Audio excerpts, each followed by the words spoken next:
accepting charitable gifts, revealing one's mind in confidence, inquiring confidentially, accepting prasad, and prasad are the 6 symptoms of love shared by one devotee and another. Purport by His Divine Grace, Srila Prabhupada.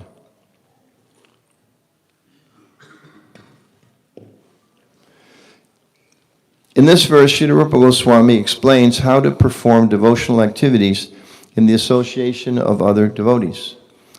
There are 6 kinds of activities. 1, giving charity to the devotees, accepting from the devotees whatever they may offer in return. 3, opening one's mind to devotees. 4, inquiring from them about the confidential service of the Lord.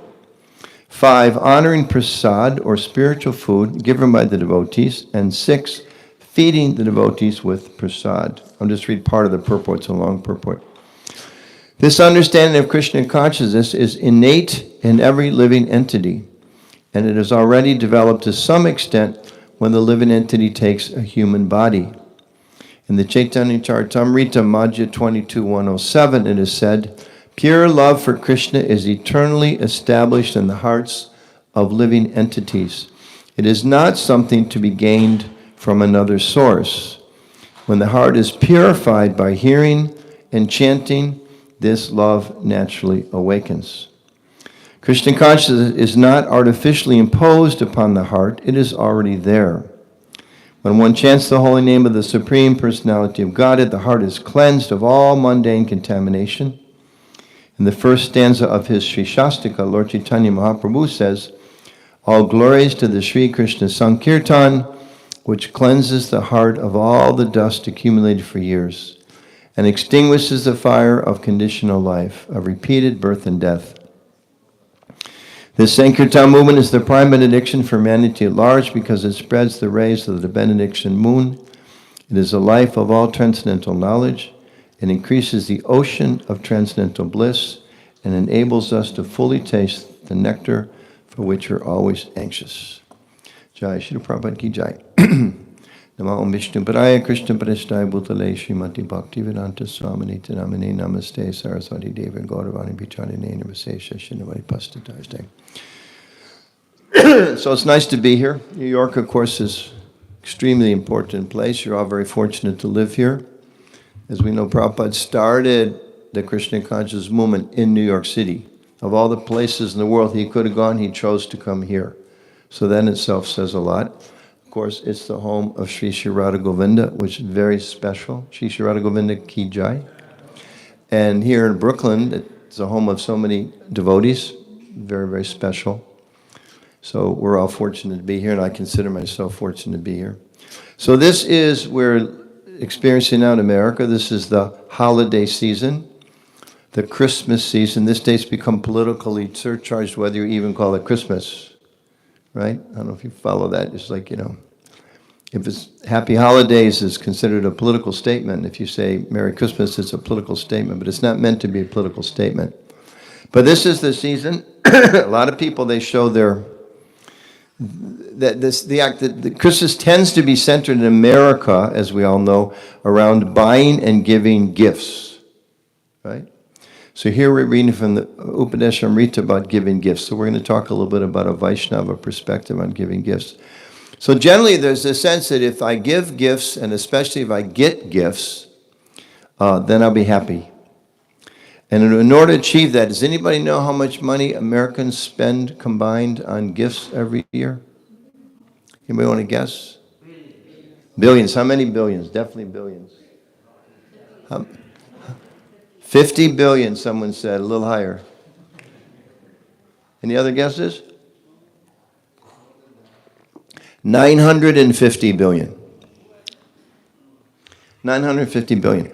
The average American, depends on what sources you look at, spends $1,000 a person on gifts at Christmas time. Whether they're religious or not, that's just what they do. Now you know why everybody's anxious to get to Target store and everything else on Black Friday. They're going to spend their money, they want to get as much as they possibly can for it. And they undergo a lot of austerity shopping. They have to fight the crowds, they have to find a place to park, or they have to fight in the crowded subways. All because they're thinking that, well, if I buy nice gifts, this is a way to show my affection for others. They'll be happy and I'll be happy. And that's what Christmas is all about, right? And they have all these ads. If you're looking for the special gift for that special person, come to our store, right? That's the propaganda. Well, statistics give a different story. Do you know how many billions of dollars of unwanted gifts are given every year? No numbers, people here? Nobody wants to take a guess? Depends on the source. Again, you look at different sources, say the conservative estimate is $9 billion of unwanted gifts. In other words, you get a gift and you go, ooh. There's 9 billion of those. That's the low estimate. The higher estimate is $16 billion of unwanted gifts. 1/3 of the people of America admit to, what do they do with their unwanted gifts? 1/3 of them. No, that would be the nice thing to do. They just, what do we all do in America when you have something? What do you do on the street every night? What do people do all day long in New York City? What do you do with stuff you don't want? You throw it on the street. Right? 1/3 of Americans admit to throwing away gifts they didn't want. Throwing away. Not just like stick in the closet and wait for your aunt that you don't really like her and give it to her for her birthday present. That would be bad enough. They just throw it away. $9 to $16 billion. The average American spends $71, a reasonable amount of money, on gifts that are unwanted. So when you go gift shopping, spend $71 less, and that'll be the gift that was going to end up being unwanted. So it's pretty wasteful, and that's only one big holiday. If you look at one category, the American lifestyle, and it's there around other parts of the world too, but just looking at some American numbers, in an average year, Americans throw away, anybody guess how many million cell phones are thrown away every year? It's not billions, it's only millions. How many million cell phones get thrown away every year? 100. 100 million there's only, 350 million people in the country. 100 million cell phones, 41 million computers, 20 million TV sets are thrown away. Now, people didn't just, those things don't just show up in your house. You buy those things. You buy them, and then when you get tired of them, you throw them away, isn't it? So, what's that up to? 40 million tons just of electronic waste in this country every year. 40 million tons. 40 million tons. And what's really sad is, how come people are buying all that stuff? Why do people buy this? Do you have to buy that stuff? Like you have to buy bread, right, or chapatis or something, right? You got to eat. You got to buy water. You got to heat your house so you don't freeze. Do you have to buy all this stuff? Anybody like holding a gun to our head saying you got to buy all this stuff? No. We buy it because we think we want it. They think, I need this. I want it. So I buy it. And then I go home, and they didn't really want it, and they don't really need it, and I give away a bunch of it, and they don't really want it, and they throw it away and fill the landfills up. And that's the end result of a big percentage of giving and sharing. So the question is then, devotees were meant to be philosophical. There's one Greek philosopher said, an unquestioned life is not worth living. An unexamined life is not worth living. So we should use our philosophical analysis and think about, why do people do stuff like that? Why do they buy stuff where they're going to throw away $16 billion of it, etc.? And why aren't people happy with the things that they get? So that's the first question. Why aren't people happy? And the obvious answer is, well, I didn't want it. Is it? I gave you some gifts. You go like, what is this? Like an electric shaver to shave the nose hairs, right? Or something really important in life like that, whatever. So somebody says, well, I didn't want it. But then we have to be a little philosophical. Why didn't I want it? Why didn't I want that? And why do I seem to want the things that I want? So this is an important question, because we understand as students of Bhagavad Gita and Vaishnavism that actually the soul, we ourselves, we actually have wants, we have desires, we have needs, but those are spiritual needs. Because we don't know what those are, because generally people don't know in the world what their spiritual needs are, they substitute for things that they don't really need that are based on a bodily platform of life.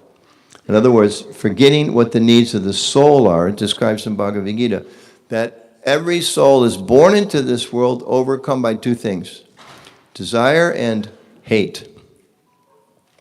Sometimes you hear people say, do you like that? Oh, I hate that. I hate that colored dress. Or I hate that kind of car. Or I hate that color or something. Or I hate that particular food. Or whatever. I hate that and I like this. Or I love this, right? What do you think? Oh, I love that. People, right? It's New York City, right? All the big store windows are filled with mannequins and expensive things. So people are walking down the street and they go, ooh, I love that. I have to buy it. And then they run in the store and they buy it. And then after a certain period of time, they get tired of it. And they throw it away. And they think, I don't want it anymore.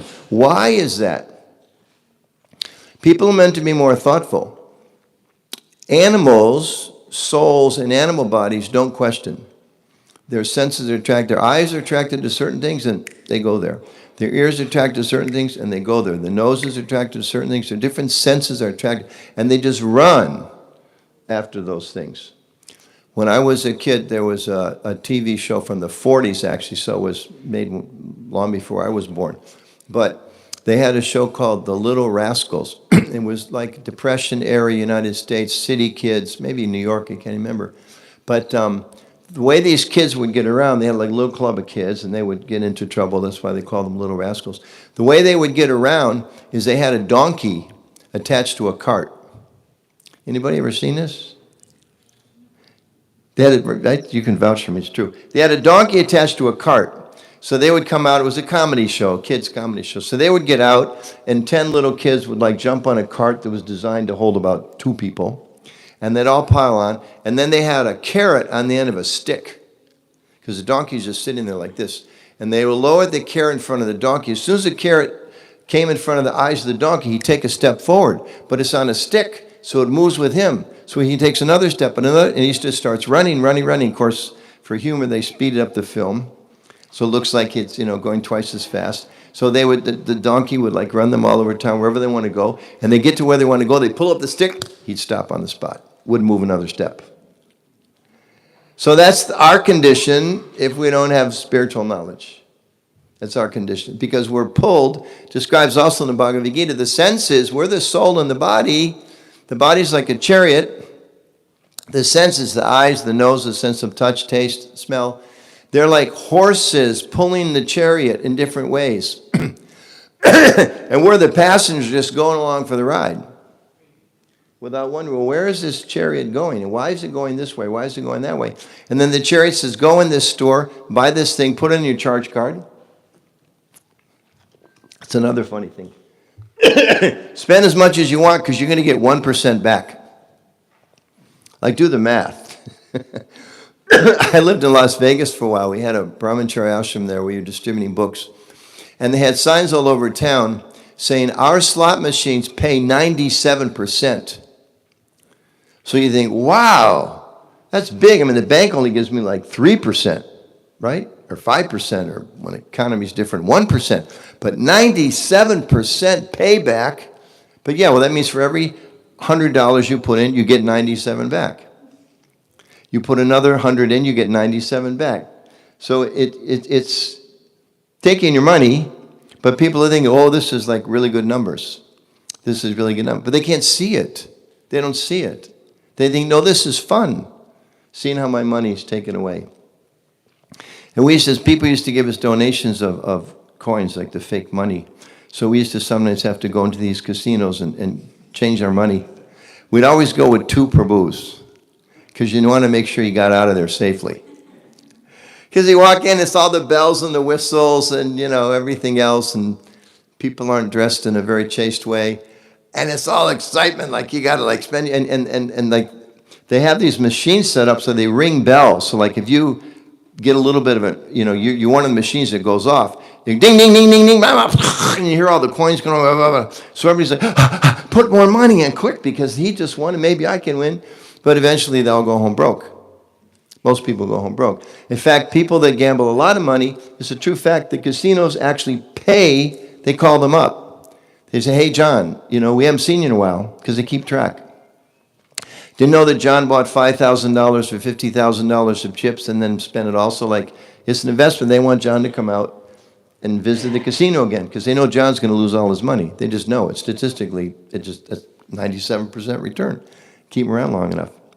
But because people lose sight of thinking clearly about what I'm doing because they're pulled by their senses, then they don't become happy.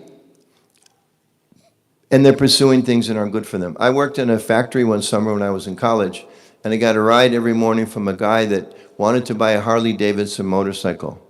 And every morning he'd give me a lecture for 30 minutes about how I'm going to be happy when I get me a Harley-Davidson motorcycle, and how big it was going to be, and the special features he was going to have, and how much money it was going to cost him, and how many more months he had to work. Months he had to work to pay it off. But the thing was really funny because he would drive us to work in his car, and we would park the car, and as we'd go into the factory, we'd drive by the big lot full of Harley-Davidson motorcycles. A lot of those guys had Harley-Davidson motorcycles. And you couldn't walk around the factory and say, oh, he must have one because he's happy. There was no difference between the guys that had a Harley-Davidson and the people that didn't have a Harley-Davidson, but he was convinced, when I get one, I'll be happy. So he wants to buy himself a gift. We want to give other people gifts. We want gifts for ourselves, thinking they're going to make us happy, but they don't necessarily work that way. And the way the material world works, it's such a complicated place that sometimes we even want things that are directly bad for us. People, I was listening to some program about what kind of gifts you should get a friend. They said, well, gifts, some days you don't really know what to get them. The safe thing is wine. Everybody likes wine. Give your friends wine. So that's the promotion, give your friends some wine, give your friends some liquor. While you're at it, why don't you buy them some cigarettes? And hey, you never know, some people just go ahead and buy some drugs. Things that are harmful for us, oftentimes we want to purchase or people give us, and the net result is it's not helpful. Even more or less harmless things, we tend to want to buy a car more than we can afford. Isn't it? You tend to want to buy a house bigger than the one you really can afford. And of course, the real estate agent's happy to talk you into a bigger house than you really need. A few years ago, when they had one of the economic crashes, there was the one that was connected with the housing crisis, and I was listening to a program of experts, and they were talking about, well, this factor and this factor and this banking percentage and this and that. And finally, one person said, no, it's none of those things. The reason we have a financial crisis, he said directly, people are just too greedy. He said, people want to buy a house that's bigger than they can buy. People want to sell you a mortgage that you don't deserve. There's no way you can afford that mortgage, but I get a commission if I sell you that mortgage. The bank that's my boss is going to make money on it, so they're not going to challenge that it's not an authentic commission, it's not an authentic mortgage. And the whole thing builds up and up and up, as we all see, and then it periodically crashes. Why? All because people, uncontrolled desires, as it describes in the Bhagavad Gita, the mode of passion, powerful influence on all of us, it leads us to pursue things that seem like nectar in the beginning, and they're poison at the end. So the same car that we couldn't really afford, it's like nectar in the beginning, until you take it home and somebody scratches it. Right? I have an old Prius. It's like nobody would ever want to borrow an old Prius. But did you know old Priuses have catalytic converters? And within those catalytic converters, they have semi-precious metal. So I came out of my apartment a couple years ago to find my muffler laying on the ground. And I thought, wow, I knew it was getting old, but I'm surprised it would rust all the way through and fall on the floor. So I called the muffler shop. He said, your muffler's not bad. Your catalytic converter was stolen. I thought, that's crazy. So there's some semi-precious metals. You cut the muffler. Don't do this, anybody. Devotees don't do this. I'm just telling you for background. They cut the muffler, what's it called? Not tube. Yeah, just the muffler tube, whatever the tube is. The exhaust. They cut it, and then there's 3 bolts, and they just walk away with your catalytic converter. So I have such good karma that about a month later, it got stolen again. And I took it back to the muffler shop, and he said, you've got really stupid thieves in your neighborhood. I said, what do you mean? He said, the new catalytic converters don't have any semi-precious metals in it. They stole your muffler for nothing. But they're driven by thinking, if I get these semi-precious metals, this is going to make me happy. So motive passion, something's going to bring us some nectar, but in the end, it actually turns into poison. Just like, you ever done any research about lottery winners? They have lotteries in New York, right? Must be a lot of lotteries here. Sometimes like millions of dollars, hundreds of millions of dollars. Do some research sometime. Do a little Google research. What happens to people that win the lottery? Many, many, many of them, it ruins their life. Ruins their life. Because the first thing that happens, they publicize that you won $50 million. And all of a sudden, you got more friends than you ever thought you had. You know, you get calls from like the girl that you almost, you went out with once in high school and she dumped you. Remember that girl? He's a brahmachari. He doesn't remember that. Okay. She calls you. She says, I always loved you. And I just noticed you won $50 million. I mean, I just saw your name in the paper. Right? And relatives come out of the woodwork. And some and then what often happens, literally, you look it up, it happens. They win a lot of money, all put it back on the shelf. They just throw it someplace. They don't have time to put it back on the shelf. They get too many returns. So they just put them someplace. So now there's companies that buy all those things, and you can go to those stores and you can go in and buy stuff really cheap of all the things that people returned. And I was reading an article about people that were going there and buying all these things. And one person commented, they said, I got a lot of good stuff, but next time I'm going to be more aggressive. It's like, you got to wear your football pads and your elbow pads, because you're going to get in there and fight it out with all the people buying stuff that somebody else already rejected. I got it, and I sent it back again. It's my rejected thing, but now you go to buy it, and then you can fight with your other people to see who gets to take it out. And of course, then when you're unhappy with it after a few years or a few months or a few days, then you give it away. So, therefore, Krishna consciousness explains, Rupa Goswami said, we should learn to accept things that are favorable for our spiritual life, accept gifts that are favorable for our spiritual life, give gifts that are favorable for spiritual life, and reject things that are unfavorable. So as devotees, it's Christmas time. Gift giving is great. We have no problem with gift giving. It's fine. It's right here in the Shastra. Devotees, we should give gifts, and we should be prepared to accept gifts. And we should also understand how to spiritualize those gifts. We should try to understand how we can actually have that very process help us advance in spiritual life. Just like we're using a microphone, you can use a microphone for a lot of things. We try to learn how to use a microphone to spiritually elevate us. We're using recording material. How can we do that to spiritually elevate us, etc.? So three basic things on that. First, we really have to be convinced that material things are not the all in all. They simply are not sufficient to satisfy us. I'm a spiritual being. Material things cannot completely satisfy me. I need clothes. Maybe if you don't live in New York. New York, maybe you need some subway tokens. Where I live, you need a car.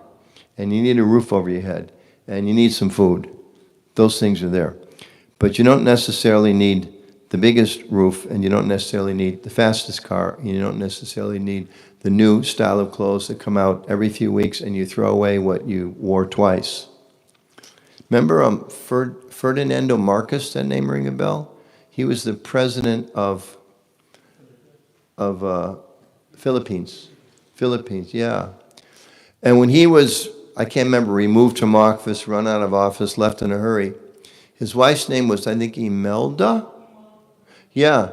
And they went in her closet in the palace. She had hundreds of pairs of shoes that still had the price tag on them. She never even took the price tag off, which means she never wore them once. So you'd think after you got like maybe 5 or 6 pair that you're not taking the price tag off, you'd think like, why do I need 7? Why do I need 8? Why do I need 20? Why do I need 100? Why do I need 200? But she thought she did. So remember, one, that material things is not the all in all. It gives limited benefit. 2, think simplicity. Prabhupada says again and again, devotees, we should, simple living, high thinking.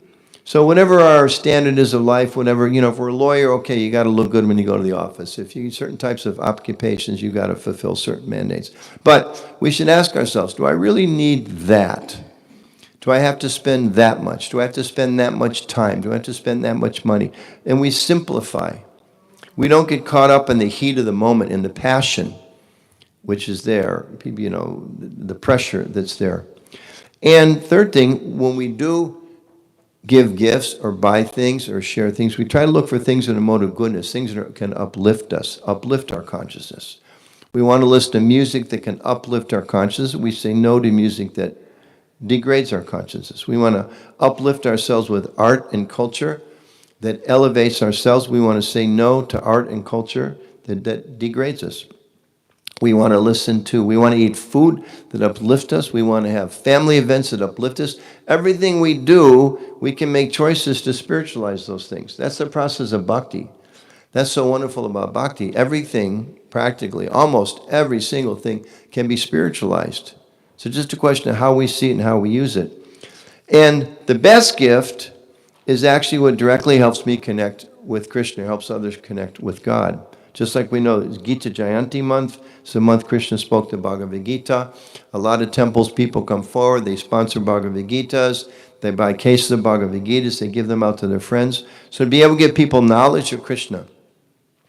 Some of us, maybe we have family members, they don't like Krishna consciousness. They don't like spiritual life at all. You can still get some prasadam at the temple and bring it home to them. Everybody likes to eat something. So even if somebody's a complete atheist, doesn't want to hear God, doesn't believe you, go to that crazy temple, but can you bring me more of those cookies? Right? We can all do that. So to give people knowledge, give people prasadam, give people things connected, that's going to help them uplift their spiritual life. And the most important gift then is that we can give something, and it's described to you, we should exchange gifts. We believe in exchanging gifts. It's in our scripture. Santa Claus is not in scripture. Okay? Somehow it's become sacred, but it's not in, there's no Santa Claus in the scripture. But Rupa Goswami, right, says we should offer gifts in charity. And we should accept gifts. So it's part of the process of bhakti. And also, just to end with this, and maybe there'll be time for a couple of questions. The second thing talks about charity, but then really important, the best gift is the next part of this verse. Revealing one's mind in confidence and inquiring confidentially. Those are the next two symptoms of expressing of love between devotees and of actually giving gifts to devotees. So if we really want to show our affection or our care, if we really want to give a gift to someone that's valuable, we should support them in friendship, and particularly as described, we should be able to be a confidential friend to others. Because the nature of this world is, it's a difficult place. If anybody doesn't think it's a difficult place, see me afterwards, because you're a self-realized soul and I need your association. For the rest of us, it's a difficult place. There's complications in this world described. Pains and pleasures coming from the body, from the mind, from other living entities, from natural things. So we all need friendship. We all need someone we can support. And we also need appreciation. This is the time of year. Sometimes they say, right, they have other songs. This is the season to be jolly. Isn't it? You hear that, Fa la la la la la la la la. This is the season to be jolly. But devotees, we ask questions. Well, I mentioned this earlier today at 26th Avenue. If this is the season to be jolly, why is this a season more people have to be treated for depression? Why is this the time of year more people struggle with loneliness? Why is this the time of year that suicide lines have more calls than any other time of the year? Something's not working there.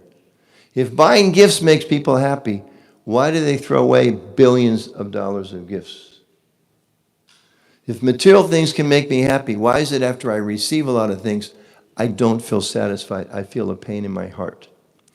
And the reason Vaishnava tradition teaches is because we're not looking for gifts. We're looking for Krishna.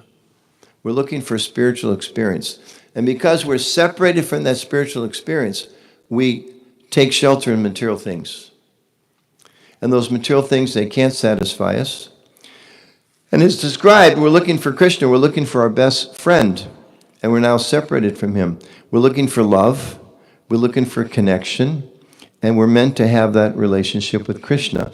And what's really fascinating is one reason that we feel there's some pleasure in giving gifts is because that's a reflection, actually, of spiritual consciousness. Spiritual consciousness is giving. Material consciousness is basically taking. I want to take. You know, and the Christians, you look around and go like, I bought some really expensive presents, and I got a bunch of stuff I don't want, and now I'm really mad. Isn't it?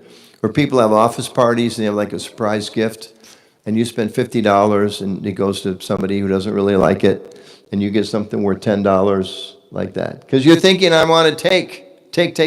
But taking doesn't make it satisfied. Actually, what makes it satisfied is giving.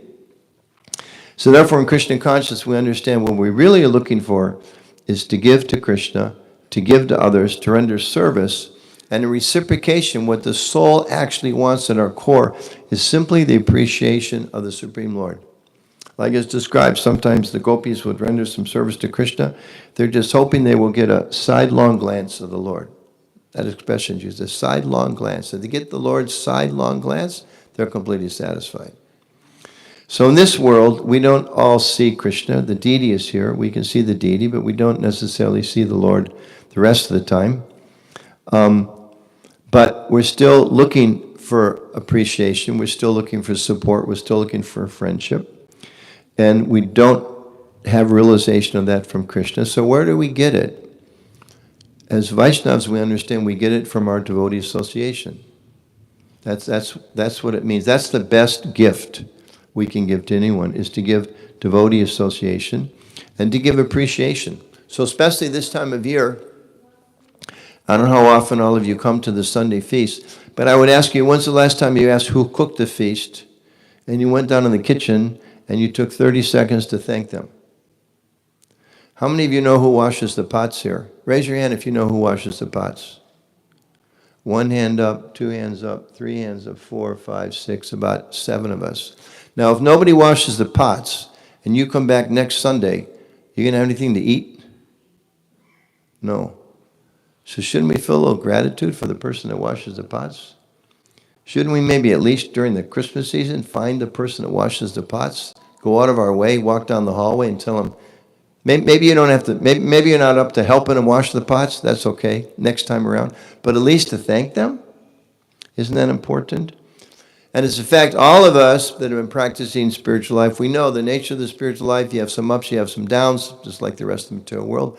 Probably most of us in this room at one point or the other have leaned on somebody here, maybe a friend, maybe a family member, maybe a senior devotee, and said, you know, my mind's really disturbed, or I'm having some doubts, or I'm having some problems, and, you know, somebody passed away in my family, it's difficult, some financial crisis, some emotional crisis, something, and can you please help me?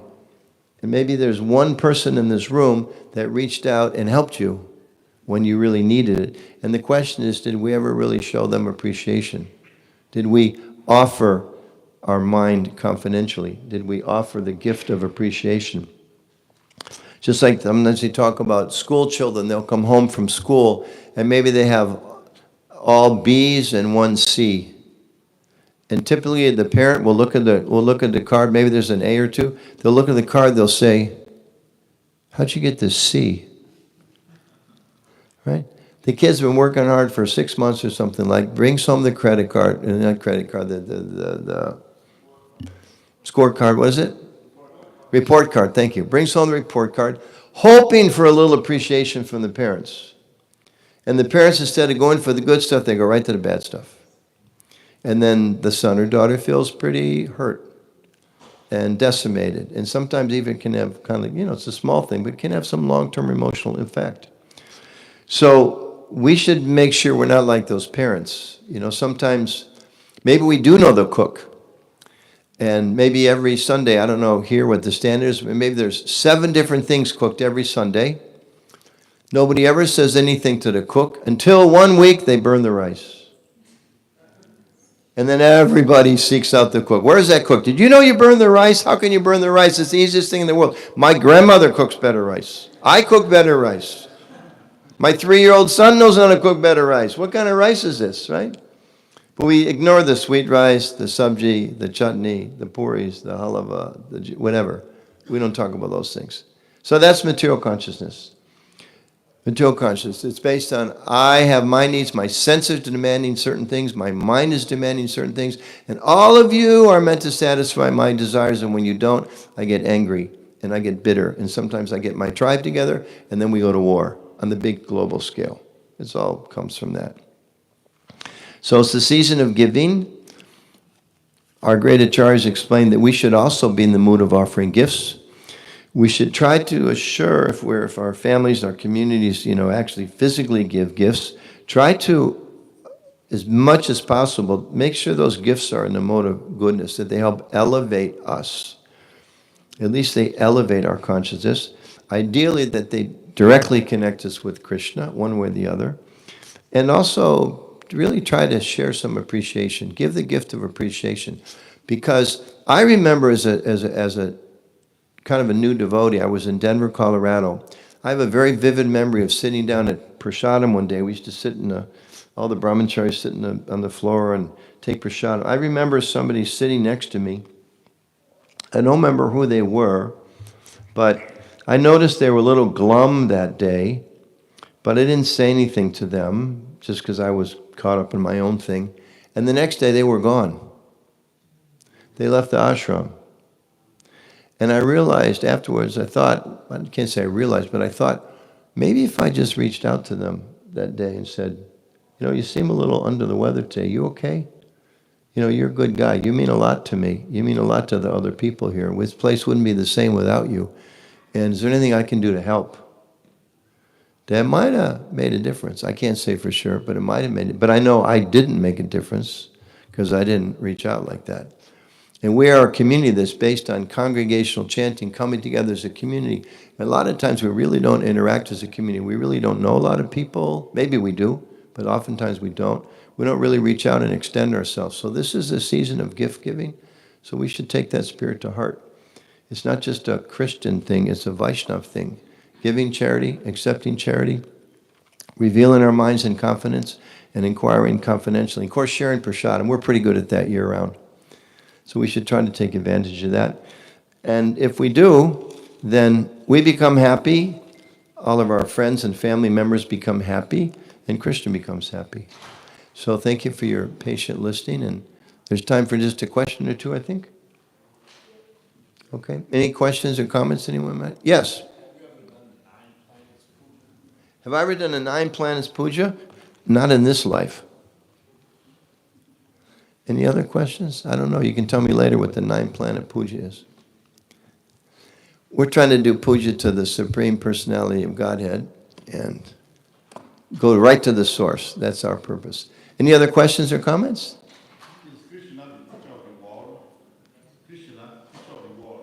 Krishna? Somebody help, my hearing's not so good.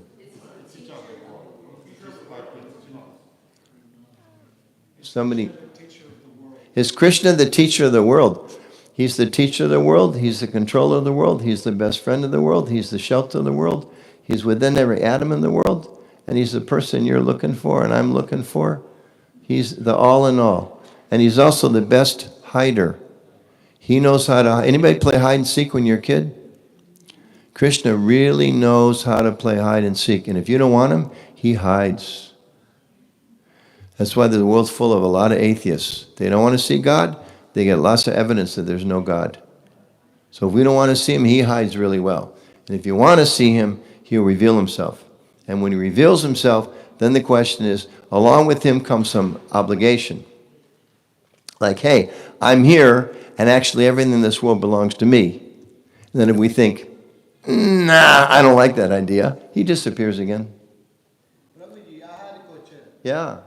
I want to know, Prada and Kunti is the same name? Kunti and Kunti and Prada. Prada? I don't know that name, Prada.